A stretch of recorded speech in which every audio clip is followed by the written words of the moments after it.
morning, Dubai. Good morning, Pazenchrist. Good morning, Shazneen. Good morning, Shabana. Good morning, Nizmoto Vlogs. This is the Lovin Dubai Show with me, Casey. And me, Masa. And we go through the top trending stories. Our top story for you today, stricter attendance rules for Abu Dhabi schools. And Dubai motorist was fined 15,000 dirhams for a drunk driving crash. We're talking about Sharjah police cracking down on modified cars. And Dubai mom realizes she's going to spend 980,000 dirhams on school fees. What a pay packet. That will lead us into talking about homeschooling in Dubai and your options there. And later on in the show, we're super excited to welcome Dubai rising star Margaux. She shone on The Voice Kids France. And we're going to have a performance right here in the Lovin Dubai studios in a little bit. And today's rapid weather report, it's mostly sunny with temperatures ranging from 29 to 35 Celsius. 29 to 35. I'm so happy. It's decreasing day by day. This week, wait, tomorrow marks the end of summer. Tomorrow is September 24th. Ah, yes, okay. We finally reached the end line. It's the getting, finish line. but it was super sticky, and it's finally getting there. I feel like this weekend the temperature is dropping, but I also think 29 to 35 is a very interesting number. It's a very interesting subset of numbers that may answer what we were discussing earlier. Yeah, so the year of 2025, based on zodiacs and horoscopes, was the perfect year for marriage, and hence why we saw a lot of people getting married this year. It was But the year I got of married marriage. this year, and I didn't know that. Yeah, technically, it's just The the universe stars is aligning. aligned. Yes, the stars aligned for so many people. Do you think more people got married, or we just got more annoying as people on social media, and we're just like, oh, look at my wedding, look at my 100 photos, Look at my reel, look at my TikTok. Yeah. No, I think no, more people got married. It felt like it was a felt big, like just the summer though, or more people got married in a certain set of months. So like June, July, August, crouching into September. Everyone just decided to get married at that point, so it maybe just felt like it. I think, I know, I felt like this year, like a lot of people were getting married, whether it be friends, whether it be relatives, whether it be people on social media, whether it be celebrities. Taylor Swift got engaged, that's the biggest news. Taylor Swift got Selena engaged. Gomez also got engaged. And Taylor Swift she's the same age as me, 36. 30. Yeah, I think she's 35, 36, yeah. You know, we were speaking at something, and I think this is a totally personal question to answer, but like, what is the right age for marriage? And I think it's very interesting to get viewpoints from different people of different generations and different experiences, because I feel like we'll all have a different answer. So I put it to you, the audience, if you're watching, and also Kirby and Rasa, what is the right age for getting married? I'm going to give you such a diplomatic answer and such a boring answer whenever you're ready. But you know what? This is what I've heard a lot of people and a lot of couples say one thing, okay? And one thing only, is that it happens when you least expect it. Like you meet the person that you're going to marry when you least expect it. Like you're not really expecting, this is the year that I'm going to get engaged. This is the year I'm going to get married. This is the year I'm going to meet the one. It's just, you're going on about your day, you're going on about your hobbies, you're doing your job, you're having your own routines, and bam.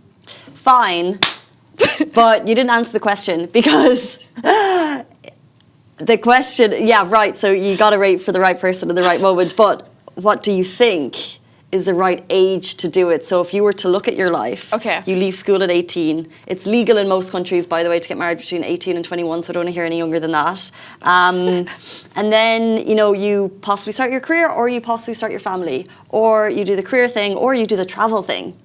And then you get married. So do you think you would rather do it like early 20s, late 20s, early 30s, late 30s, early 40s, late 40s? I think the perfect age, it really differs for every person, but for me, the perfect age, definitely above the age of 25, I'd say 27. 27.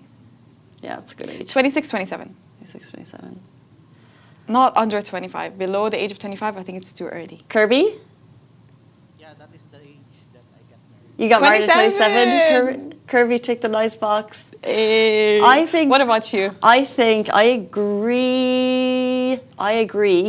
However, I don't think I was ready at 27. Really? Yeah. Okay. I think I only. Exactly. That's the thing. I grew up when I was 32. And you reach your full, basically. Well, I started thinking, it was only when I turned 32 that I started thinking about these things. I probably should have been thinking about them earlier, but I wasn't. And I think you need to be ready. But I think like in a dream life, maybe you meet the person at 27. Okay, great. Okay, so here's my timeline. That's meet the person life. at 27, get engaged at 29, marry at 30. ish, and then have the kids. That's a good timeline. And boom, you know? Yeah, then you're into it. You were stable, you got into your career, you know what you want, I think. Kind of more financially stable than you were when you were earlier. That's what I'm saying. Like, it really differs from person to person. Some people are ready for that life and that life of responsibility, but for me, I feel like below the age of 25 is too early. Travel, Callie Bree says travel, career, and then kids if you have the energy. Yeah, it's the comment. I always ask the people that were already married, like, what is the perfect age for a marriage? Yani, you, Kirby, do you think it was the right time to get married, or you would have done it earlier or later? Actually, it depends because like before, I didn't expect that I got married because I'm planning to like earn more before getting married. Happens when you least expect it. You meet the one, Yeah, and then what can you do? I cannot do anything. I just got married. Yeah. Well, wishing you all an even longer, happy married life. But that's what they say. The practicality part of it is marriage tends to work better when both partners have stable financial security, education, and a sense of personal identity. Yes, and that takes time. True. You have to be like fully. I think like if you're insecure and you have emotional problems with yourself, don't get married. Wrong decision ever. This is, if you do that, you're not doing yourself any justice. You're not doing your partner injustice, because you'd expect things from them that they're not providing because you're not fully there, like emotionally or maybe financially. But still, I think it's just, you know what? But it's finding the right balance, because Paz and Christ says a lot of people don't realize that having kids needs a lot of energy that you may not have in your 40s. So if you can like find yourself, understand yourself, make enough money, then find your person, and then you have your time, and then you go and travel, and then you find that little sweet spot that's perfect for marriage. True. More power to you. And I think the universe already knows when you're ready, so they send you that person when you're ready. I agree. Let's jump in. Let's jump into our top stories for today. We're talking about school attendance, and there's stricter rules for it in Abu Dhabi. So the capital's education regulator, ADEK, is cracking down on school attendance this year. So starting in the 2025 to 2026 academic calendar, the Abu Dhabi Department of Education and Knowledge has set new thresholds for absences. So for kindergarten, missing more than 10% of the school year, that's about 18 days, the kids will get flagged. For grades 1 to 12, if they're missing more than 5% of the year, that's 9 days, this will become a concern.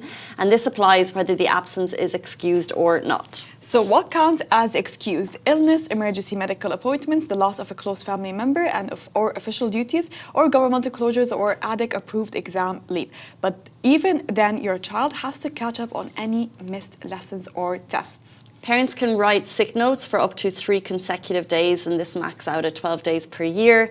Anything beyond that needs a medical certificate from the Department of Health. So unexcused absences include things like family holidays during term time, staying home without telling the school, or skipping for minor reasons. And lateness, that's tracked too. And schools can take action if it became a pattern.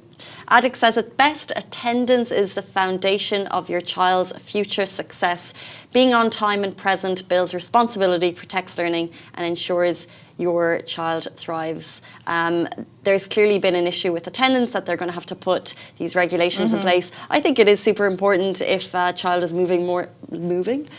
missing, or there's big gaps in their time in school. It does affect them in many ways. Yeah. I hope it stays here. Like in the UK, I think they start fining. Whoa. Yeah, I think so. And I think it really depends on the school, because I mentioned on the show before when my sister took her kids out for my wedding. Yeah. And maybe she told a lie. Emergency, family emergency. Family emergency. One thing is a family End of emergency, June. by the way. Come on. It should be considered as a family emergency. Yeah, but there's so many weddings and things, and they could happen during the But school like year. the aunt, it's a family emergency. True. Yeah, I think it is really important to have these rules in place. I don't know about the kind of the punishment for not following them, but it's important for parents to be just very aware that these absences matter. And sometimes what can happen is, just from my teaching days, I know that maybe kids weren't that happy in school, and maybe, at the beginning of the year, they'd be very upset. So the parents just found it easier to keep the kids at home. Yeah. But in actual fact, probably sending the kids to school was better in the long run. So they're just making it a little bit trickier for parents to take that kind of maybe easier decision, saying, just stay at home today. You know, stay at home. Like if they're having a tantrum in the morning, or they're crying a lot, or they don't want to go. And sometimes it's anxiety, because sometimes they just don't want to go because of social anxiety, or maybe because of a presentation, or maybe because of having to present some work. And you as a parent, instead of maybe, like, I understand I'm not a parent, so I can't really talk in a position of a parent, but just giving them that emotional support and push, I think it can go a long way, like you said. Instead of just, you know what, babying them and, you know, and telling them to stay at home, figure out what the main problem is and what the main issue is, and then maybe solve it right then and there instead of having excuse absences. Yeah. I had perfect attendance at school. My parents didn't need those your parents would let you, they would let you stay even if home. I was sick. I had to go. Yeah, well, it's like I feel like there's different types of sick, and sometimes, there is different types of sick. But now, if you're more than 3 days sick, you need to get a Abu Dhabi Health Department certificate. makes but sense. parents can write the sick notes for 3 days, Which makes sense. Which is fair enough. Jumping into our next story. So a Dubai motorist was fined 15,000 dirhams for a drunk driving crash. A 42-year-old Asian man has been fined 15,000 and had his license suspended for 3 months after being convicted of drunk driving in Dubai. The case unfolded in Bur Dubai, where the man lost control of his car, mounted a curb and damaged 5 meters of landscaped area. Police officers on the scene suspected intoxication, and the test later confirmed alcohol in his system. The Dubai Public Prosecution has charged him with 2 offences: driving under the influence and also damaging property.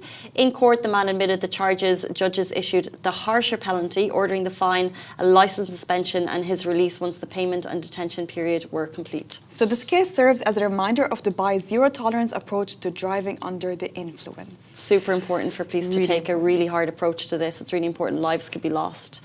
And I think big fines and time behind bars is what's needed. Yeah. We have Don't do that another. to yourself. Don't do that to yourself. Or to other people on the Or to road. other people. It's really Because it's safe. not just your mistake. It's what it's. You're harming people around you as well. Thank God forbid, from any deaths happening or injuries. Exactly. There's horrific stories of people being the victims of drunk drivers. Exactly. And being on the other end of someone making a really stupid decision, and it's not just you you're putting, it's someone else and their whole families, and it's just really important that that we're aware of these stories, and we take heed that there's zero tolerance to it. Sure. Moving on to another police story. Sharjah police were cracking down on 100 modified cars and 40 motorcycles seized. So Sharjah police have launched a major traffic campaign in the central region targeting illegal modified vehicles that have been disturbing neighborhoods late at night. So for weeks, residents have complained about the roar of the cars and motorcycles altered for speed and noise. So not only disturbing daily life, but also putting lives at risk. In response, police have seized 100 modified cars and 40 motorcycles as part of their wider road safety strategy. Brigadier General Ibrahim Musaba Al-Agel, Director General of the General Department of Comprehensive Police Stations, emphasised that this initiative isn't just about punishment, it's also about raising awareness and correcting reckless behaviour to protect both lives and property. The campaign was carried out across several central region locations, with Brigadier General Khalifa Al-Khassouni noting that officers used both fixed checkpoints and mobile patrols to stop violators. He highlighted that these efforts reassure the public and strengthen the sense of security across the Emirates. So Sharjah police are urging motorists to comply with traffic laws and avoid unlicensed modifications, stressing that excessive noise and unsafe alterations endanger everyone on the road. Their message is clear: so safe driving is shared responsibility that helps protect the community and enhances the quality of life. Have you heard those cars on the road, on the streets, in the parking lots? No, I'm telling you. The area around you? I'm telling you, property prices should rise in Production City, because that is where I live, and we don't have the issue of fancy modified cars on the streets. It doesn't Thank happen God. for some reason. It's not JBR when you got people who are like intentionally riding their big fancy cars down a strip. Doesn't happen in Production City, let me tell you. Thank God. Thank God. You should be so grateful, because Why have you been a victim of modified cars? I've been, and for nights and days. So before I moved to this community, Falcon City, I was in the villas, okay? And every day, late at night. I don't know why it has to be post 12 p.m. Maybe because the roads are clear. That's when they're out. That's when they're out at 12 a.m. So Okay. they take out those cars. Yeah, that's when they take it out for, fun rides. It has to be, and we're all sleeping, and then you suddenly hear roar. They have to start it like this. Why? I don't know, disturbance. I don't know. Maybe they want to show off to their friends. And then they would start racing around the area. It was so loud because those cars were modified, so you can hear everything. Even if you're far away from the street, you can hear everything. But there's, like we've talked about this before, we've talked about car modification before. Dubai police are big on making sure that these noisemakers, whatever you want to call them, aren't allowed. So it's just wild. So what's happened? This is 100 cars have been taken off the roads, or yeah, this is 100 cars were taken off the Sharjah road. And for my story personally, there is a community Facebook page where people were complaining about it. So when the police was informed, they put an end to it. So that is what I would say. Like, yeah, what would you do? There's a lot of venting that happens on these Facebook communities groups, but I would just send it directly to Dubai Police. They have the Dubai Eye app.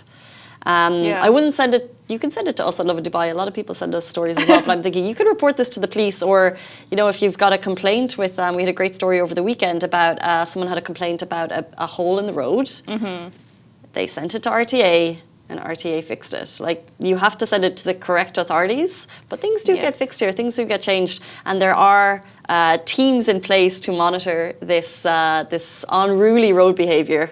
Exactly. And what do you do in this situation? Do you usually like to confront, or do you usually like to just leave it be, or like do you just like to vent, or would you complain to the police if you had it in the production city area? If at this point in my life I would do nothing. If I had a child and it was waking my child, school night, and it was a school night, or maybe it was a baby and it was waking the baby. I don't think I would approach a modified car, because how are you going to be out there with my baby on the street? Like, you're waking up.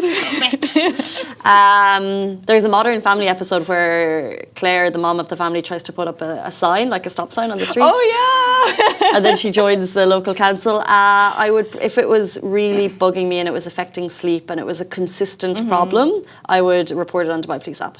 Yeah, true. Me too. I didn't know what to do at that time. I didn't know that I had that option. But after I saw that group, I was like, yeah, me too. If it was once in a while, twice, I wouldn't mind. And if it was on a Saturday night, I'd probably let it roll. Yeah. But if it was midweek and it was consistent, and late at night, and this is where I live, then I would definitely complain.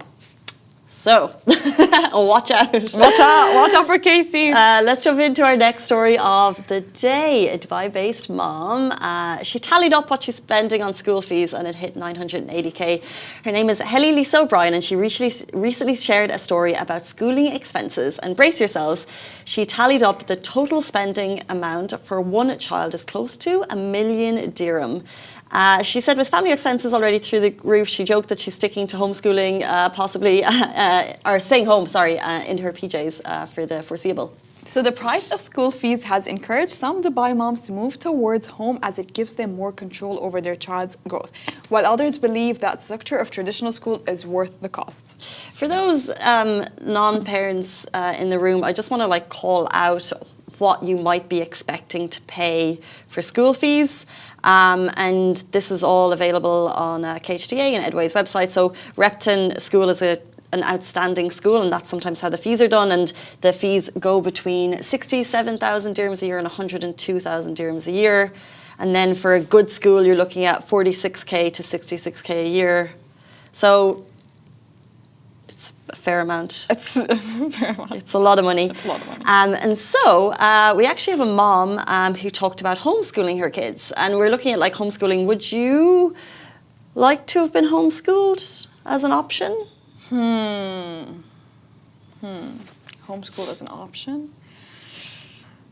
I think, but it's also, to each their own. Maybe sometimes a lot of people prefer homeschooling, a lot of people prefer, and because of the cost, really to each their own. But I think it's also good to have, maybe it's to develop character growth, to have some friendships, some memories, some system, some structure, kind of a routine.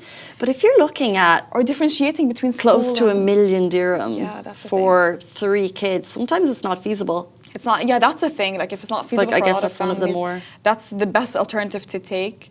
But if it was an easy option, I know it's not an easy option for many, it's just, maybe it's important to differentiate school from schooling and just to have home as a safe space. It's not always reminded as... That's interesting.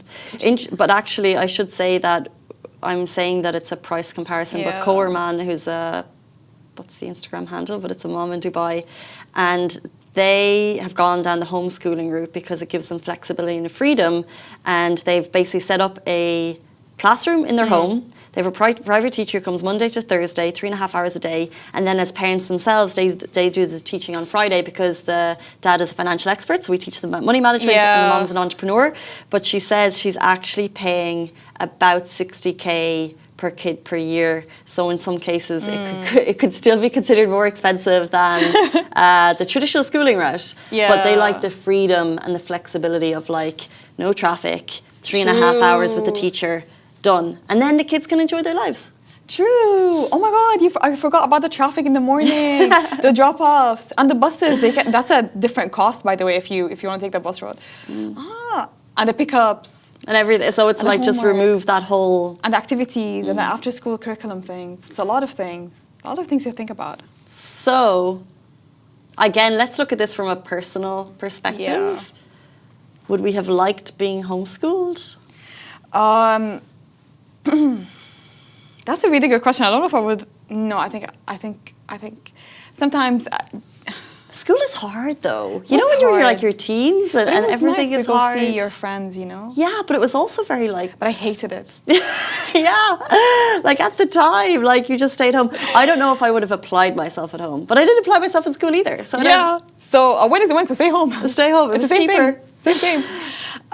Yeah, I hated going to school. Like it was, I used to wake up so annoyed and irritated, and I would come back so annoyed and irritated, and I would be so annoyed and irritated during the school hours. But I knew it was like forced upon me, so that's what I had to do. Yeah.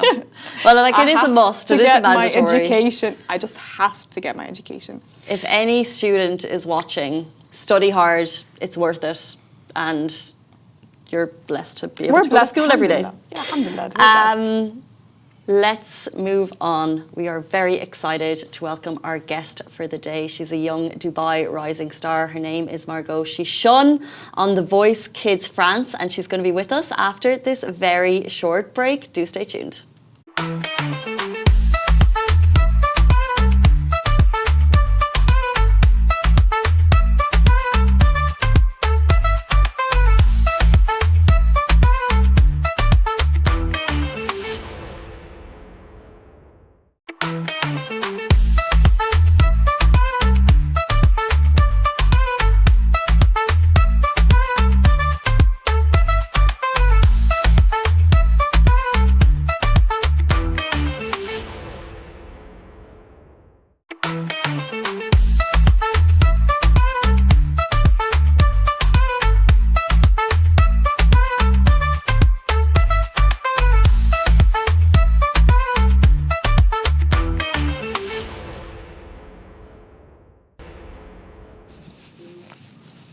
Hey guys, welcome back to the Lovin Dubai Show. Today's guest is Margaux Houdanet. Just 14 years old, she flew from Dubai to France to perform none other than Whitney Houston's I Will Always Love You on The Voice Kids France. And now she's going to share exactly what that moment felt like when she blew away the judges. Welcome to the show. Welcome to the show. Thank you so much. Thank you for being here. Yeah, first of all, how did it feel to see yourself on The Voice Kids France? It felt really weird because I don't think I've ever seen myself like going on like TV, but it was quite fun, and it's like funny to watch yourself sing, and it's a bit awkward, but it was okay. Yeah. Well, it was a phenomenal performance. But let's get into the details. So you flew from Dubai for the audition. Kind of, what was? Tell us about preparation. So why did you sign up for The Voice Kid France? And how did you get involved? So I signed up for it because it's like been like a dream of mine for a really long time, and it's just like it was an amazing experience. But it takes a lot like of practice and a lot of training, and then but like it all paid off when you were on stage and you're singing, and it was amazing. And did you submit a video for them to? So tell us a little bit about that. So like a year before, I like submitted a video, and then it went through a lot of processes, and it was like checked, and you send another video, and it was like auditions and auditions, and then you finally get to the point where you go there for your first audition, like in face-to-face, like physical audition. And so I sang, and then I managed to pass through the next physical audition, and so it's like a bunch of processes that you go through for like 1 year, and so it's really long, and then you just manage to get through everything, and it was like really like heartwarming to be able to you know like finally like be able to go through all the like steps, and then you end up on stage, and it's just really it's like hard work pays off. Yeah. Exactly, which led to the big stage and big performance and the big day. Can you walk us through that day of the performance, from the morning to actually being on stage?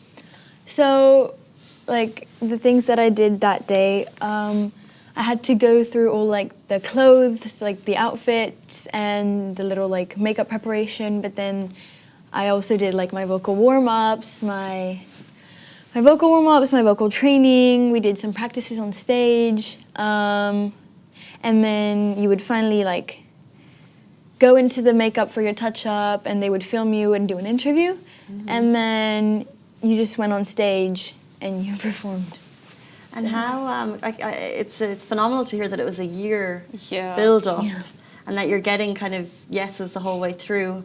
So what was your, can you remember the feeling before you started the performance?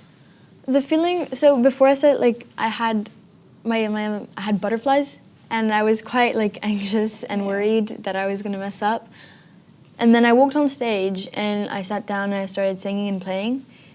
And then you kind of just forget everything else, and you focus and you sing, and you just sing for fun. And it's just like you're trying to like build emotion and stuff, and it was just I was quite like anxious before, but on stage I was fine. It was an amazing performance, honestly. And you picked a really difficult song, I Will Always Love You. Why did you pick that song? I picked that song because it does give a lot, it demands a lot of vocal power and energy. It also demands a lot of technique. You need to go into the higher sounds, and also it demands a lot of emotion. Because if you don't sing it with emotion, it might be a little more complicated for the audience to bond with you on your song. And so that's why you sing that song most of the time with a lot of emotion, so that the audience can really bond with you. And bond they did. There's an amazing moment early on in the song, and I'd like you to kind of describe what happened with the judges better than I could, but the moment the first judge presses the buzzer, your eyes just kind of go, it's so good. So can you describe what happened to the audience who haven't seen the clip? I think they haven't, like, basically when on stage, when I was so shocked that someone turned around, because I didn't think anyone was going to turn around. And I think it was just like, I was in like such a shock, and I think it was just like, I didn't know what was happening, and I was like shaking. I was like, oh my gosh, okay, what's going on? And I was very much like very excited, but also like, wow, it's actually happening. How did you compose yourself and not, stumble over the lyrics or react or just continue to be on track? I had practiced a lot. Like, I practiced so much that it was like in my brain, and I don't think if I forgot it, it would have probably been because of the nerves and if I was anxious. But then again, I just started playing, and I was like, if someone turns around, then it's okay, good for me. And if no one turns around, well then I would have just sang the song, and I would have been happy with what I would have done. You know what I mean? It was, Of course, and then 4 judges pressed the buzzers and turned around. So what happens next? So you get the nod of approval from 4 top judges. Kind of, where do we go from here? So I got like the 4 buzzers from the 4 coaches, and so from there, there was like it was kind of like the semifinals, and I performed in a group. And in the group, there's 4 children, and one of the 4 children gets picked to go to the finals. So this came out on Saturday, and so you just have to watch it to see what happens. But it was really good, and it was a really fun experience. So yeah, it was really fun. Should we have high expectations? You'll just have to wait and see. Is it out yet? Is it out yet? Yeah, it came out last Saturday, and Okay. I don't think it's out on YouTube yet. I might just have to check that, but I think it is out. You can tell us. Yeah. Unfortunately, yeah. Okay. We'll just watch it. And so this all took place in France in Yeah, Okay. it all took place in France. It was like kind of tiring to go from Dubai to France, but it's really all worth it, and it was Yeah. really fun. It's a good experience also. Yeah. And you're a very talented young girl. You know how to play the piano, you can sing, but do you really think that talent is something that you're born with, or it just comes with practice? I think talent, no, maybe not talent, maybe potential can like come with different people, but it's always based on training, because someone maybe with not as much vocal strength, like someone who has vocal strength naturally and doesn't train, and someone who doesn't have vocal strength and trains a lot, it's just you got to train, because otherwise you're never, it's all about practice. It's all about like learning and evolving and how to reach your these high notes, and maybe reaching low notes and singing new songs, and just building this kind of portfolio as well. And it's just, you got to train your voice vocally to be able to like honestly make it. It's not all about talent. And what does training look like for you? Are you from a musical family, or at what point did you realize that you had an amazing voice? So I've been told that I've always just like sang at home when I was a baby, like not a baby obviously, but a toddler. I always just liked singing, and in my house we always like just listen to music, and it's always very much musically inclined. And my grandpa also has like this really good musical ear. Yeah, and he can just listen to a piece and be able to play it on his clarinet. So I think that's where I get my music ability from. But he's also like very inspirational to me, because he's very much musically inclined as well, and we just bond over that. So yeah. So let's talk about backstage a bit. I feel like we don't see enough coverage about that. Were there any? So true. Yeah, I think I want to see the backstage. Like, what's the discussion? What's happening? What are the parents talking about? What are the producers telling you? Are they really? Is it all over the place? Is it hectic? Is it calm? Is it organized? It's very calm, organized, and very, very friendly. The parents, so my family. Oh, they're right there now. My family. They stayed in a room, and they stayed in a room with the other families, and when it was my turn to go on stage, they were called into the recording room, and in the recording room, they would see me singing live on stage, and their reactions would be, were like obviously filmed and then embedded into the video in like the production and the editing when posted out. But so my family was there. But they were just in another room seeing me sing. And honestly, it was really calm. The producers are super nice, super like just really nice, just very, very calm. And I had my vocal coach that had trained me before I went on stage with me backstage, telling me just before I went on stage, remember the technique and the stuff like that. So it was like really good. It's just really calm, and it was really nice. It was a really nice experience. And tell us, you're in DESS, D-E-S-S? DESS School, College, yeah. DESS College. And like that, this went live on YouTube. What was that moment like in school with the teachers and your friends? Like, how did everyone react? Did they know that you were part of this big process? So I think, so basically when it came out, a lot of people like during the week after were like, "Oh my gosh, Margaux, well done." And I was like, "Yeah, thank you. Thank you so much." And it was weird because like normally I just like sit with my friends, but like people like I don't normally talk to would come to say, "Well done." And that was really nice. I appreciated that. Nice. And my teachers, also were like, oh, we saw the video in the staff room. Well done, honestly. And I was like, oh, thank you. But yeah, and so my school really supported me through this process. Right, yeah. They really helped me out. I did obviously miss a little bit of my schoolwork, but I obviously was able to catch up and with their help. And it was a really good experience. And they were very, very supportive. So I really appreciated that. Amazing. So a lot of kids dream to be on stage like you one day. What advice would you give them if they hope to be on the Voice Kids? Basically, really just practice hard a lot, practice a lot, and believe in yourself, because if you don't, if you can't believe you're gonna make it, then you're not gonna practice to make it. You see what I mean? You need to really believe in yourself and have a really good support system as well. Have your parents that totally support you through and through, like my mom. And just have also like friends who obviously at the time didn't know that I was doing this, but they were like, I don't know where you're going, but you know what? Continue, do whatever you're doing. It was really nice, and just have a really good support system, practice, and believe in yourself.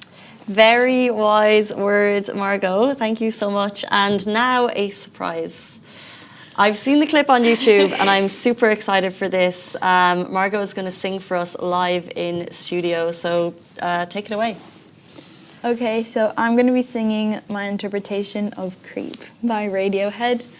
Okay. Yeah. Could I stand up? Absolutely. Yeah, of course. Thank you. Take this away. Thank you so much. Check the cameras. Curb, we'll just get the cameras. It's okay, they'll fix the cameras for you. Yeah. Thank you.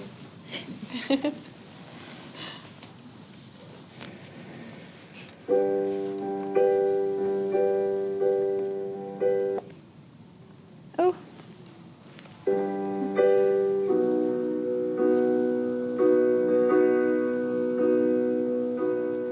Give me a second. Take your time. Thank you so much. I'm so sorry. Oh, we are in no rush. This is exactly where I want to be. I'm so excited for this. Thank you. It's good to have some silence before a big performance.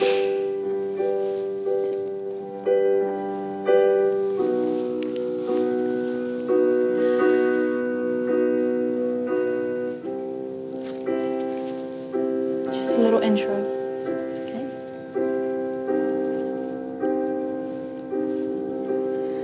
When you were here before, couldn't look you in the eye. You're just like an angel. Your skin makes me cry. You float like a feather in a beautiful world. I wish I was special. You're so very special, but I'm a creep. I'm a weirdo. What the hell am I doing here? I don't belong here. I don't care if it hurts. I wanna have control. I want a perfect body. I want a perfect soul. I want you to notice when I'm not around. You're so very special. I wish I was special, but I'm a creep. I'm a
makes you happy.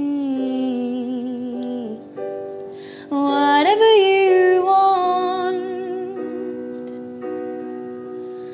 you're so very special. I wish I was special, but I'm a creep. I'm a weirdo. What the hell am I doing here? I don't belong here. I don't belong here. Wow. Thank you. Thank you so much. It's crazy to know this coming from a 14-year-old. What a talent. That was absolutely phenomenal. Thank you so much. Oh, you were so good. Blown away. That was so amazing. Yeah. Thank you. Thank you to you, Mom in the background. That was unbelievable. We're blown away. Oh my gosh, like, I've got goosebumps. That was, I want to cry. That was so good. Keep Thank you nurturing so this much. talent. Really, you have to keep nurturing. Like, go on more performances. Keep practicing. Keep growing. Really, But- don't let it go to waste. But today you're off to school. Which is fair enough. Look, that was absolutely phenomenal. We appreciate your time so, so much, and best of luck to you in your career. And yeah, we can't wait for what's to come for you. Thank you so much. Thank you. And that brings us to a phenomenal end of the Lovin Dubai show. We're back with you every single weekday morning, same time, same place. Have a beautiful day. Bye-bye.